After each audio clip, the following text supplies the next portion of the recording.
let's get into our topic for today, which is the basics of the internet. Now, if you were a person that was born before the dot-com bubble, I'm sure you remember the beginnings of the internet, right? It was a fun new thing, and there was really only one way to access it. If you lived in America during the mid to late 90s, you know exactly what I'm talking about. There was only one way to get on the internet. We all did it, right? It was the exact same thing for all of us.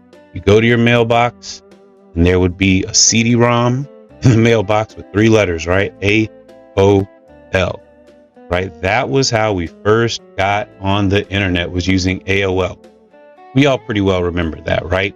You could get maybe 30 hours or 50 hours or maybe 100 hours, right? And it would connect you to the internet by means of your telephone line. So if you were using AOL, you couldn't be on the phone and be on the internet, right? Because the phone was the internet back in those days, and it'd make that horrible screechy sound when it was logging on. I'm sure you all remember that. Throw me a thumbs up in the chat if you remember that sound of logging on using the phone line with the AOL disk. And of course, you'd pop on as soon as it connected. Inevitably, you'd hear, "You've got mail," right? And we loved that, right? That was our introduction to the internet. That was our first ride on what they called back then the information superhighway.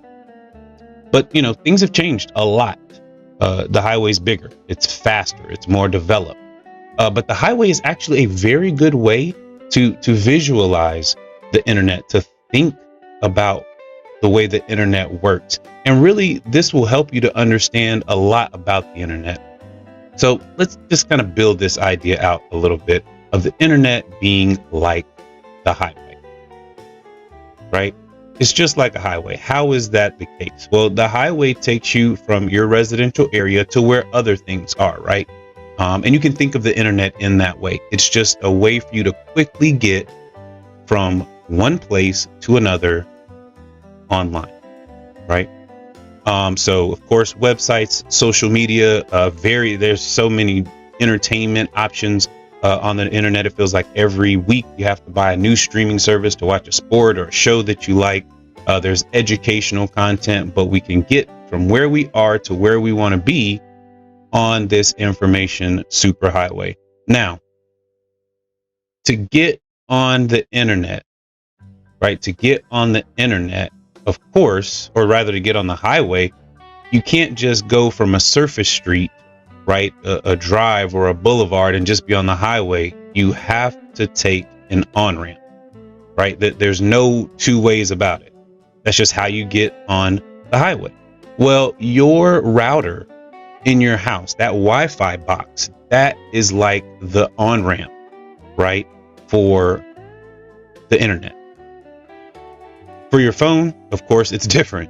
You use something different. You use the cell phone towers that you probably see all over the community to connect to the internet, and those towers serve as the router. But we'll talk about that. We've got a live stream coming up in a week or so about the difference between home internet, Wi-Fi, and mobile internet. So we'll get into the details of that. But for now, you can just keep this in mind. Your Wi-Fi router box in your house is just like the on-ramp, right? So as we think about this, let's just, I think the kids say lock in, right? That means we just need to focus and really seal this information into our minds. If that on-ramp is like getting on the highway, that router is like how we get onto this information highway, then if we're having a problem with our internet, maybe it's slow or maybe we can't connect at all, let's illustrate it like this. If you remember back in the day, before we had the digital radios that we have in our car, or maybe on your stereo system, we would have those dials, and you had to tune the dial in just right to get the radio station you were looking for. So for example, if you were looking for 88.5, right? If you were tuned into 89.1, could you hear what was broadcasting on 88.5? No, it wasn't tuned in enough. You actually might hear a completely different station or nothing at all. And the same is true with 88.1 or 88.3. The closer you got to 88.5, maybe you could hear it. But until you hit that exact location on the dial, you couldn't hear the radio station. But it's also very true when it comes to the internet. The further you are from this on-ramp or your Wi-Fi box, your router, the further you are away from it, the weaker that connection is. So it's harder for you to get a solid signal. So let's think about this. If you're too far away, you can't connect. If that is the case, then you need to move closer. And if you've had this happen in your house, let's say you're in your backyard, or let's say you're in your kitchen, or maybe even in your bed, and like, you know, the internet's working, you know that it's, you know, not an issue with the actual internet itself. It's just that you're too far away from it. Here's a couple of things that you can do. Number one, you can reach out to your internet provider. Thanks for that feedback, guys. You can reach out to your internet provider and you can ask them to upgrade your router. It will put out a stronger signal, which means you'll be able to get on that on-ramp from multiple places within the house, a bigger radius of places within your house. A second thing you can do is to ask them to move your router to another location in your home. So let's say, for example, you don't really need the internet when you're in the backyard, but you'd like to have it when you're upstairs or in the front yard of your home. If you've got like a nice front porch for sitting, you can move the location of your router. A third thing you can do is install repeaters, right? You can get something that's like an extra lane, so to speak, for that on-ramp. And so any of those things can make your signal stronger. It'll make it much easier to have a stable signal. You just call your internet service provider. Speaking of internet service providers, it doesn't really matter how much money any one of us have. None of us owns the internet. We have to pay to access it.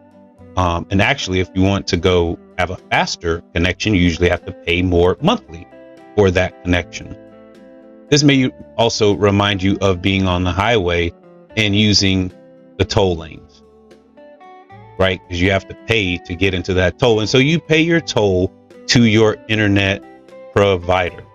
And so it's just like using a toll lane. So whether you have Comcast or Verizon or Charter or T-Mobile or Google Fi or whatever, it's the same basic concept. You pay these companies for access to the internet, right? It's just like getting using a toll lane when you are on the highway. So let's just do a little review. We've kind of covered a lot of information. Let's just back it up.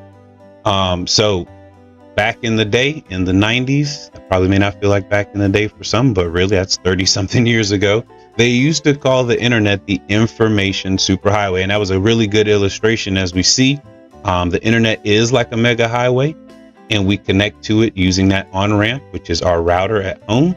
But to use the internet, we have to pay our toll, so to speak, our monthly toll to the internet service provider to access it.